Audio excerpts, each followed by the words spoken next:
Hello everyone, in this tutorial I am going to show you how you can solve the issue slow boot up or slow startup in Windows. So I'm going to show you 4 steps how you can solve that issue. So the first step is you need to go to your Windows search option, then we need to search over here control panel, and here you can see control panel. You need to click on it. After that, here you can see view by. So here you will see 3 options here. So you need to choose the small icons option from here.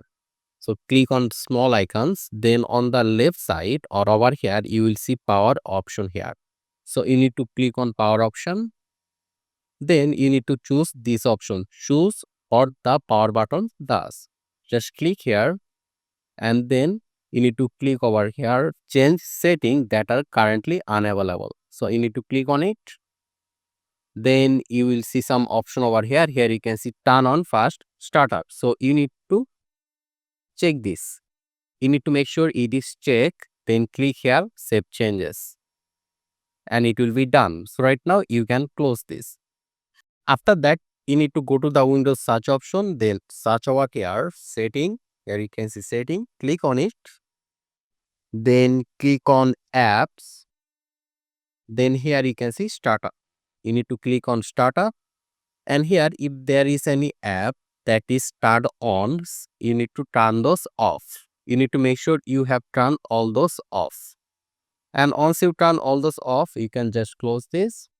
And right now the third step is you need to go to your Windows search option, and over here you need to search for disk cleanup. And here you can see disk cleanup. Just click on it.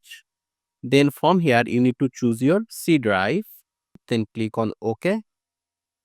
Then it will show you something like this. So here you need to select some file. Here you can see downloaded program file, temporary internet file. Then go down and check this recycle bin temporary files.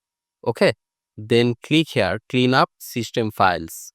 Make sure to choose the C drive. Then click on OK again, and it will calculate some of the unnecessary or temporary file. And after that it will show this again. Then all you need to do is that you need to click on OK and click here delete files, and it will start deleting unnecessary temporary files from your system, and it's done. So after that, the last step is you need to go to your Windows search option again, then go to setting, then click on home, and at the right side you will see the Windows update option. So you need to click here and you need to check for updates. So I'm going to click here check for updates, and if there is any update, it will automatically update it to the latest Windows version. And there you can see it's done. So right now what you need to do is that we need to restart our system. So once you restart your system, your problem will be 100% solved. So I'll recommend you just close all the browser and then restart your system. Okay. So I hope this tutorial was useful. Make sure to subscribe, and I hope to see you in the future tutorials.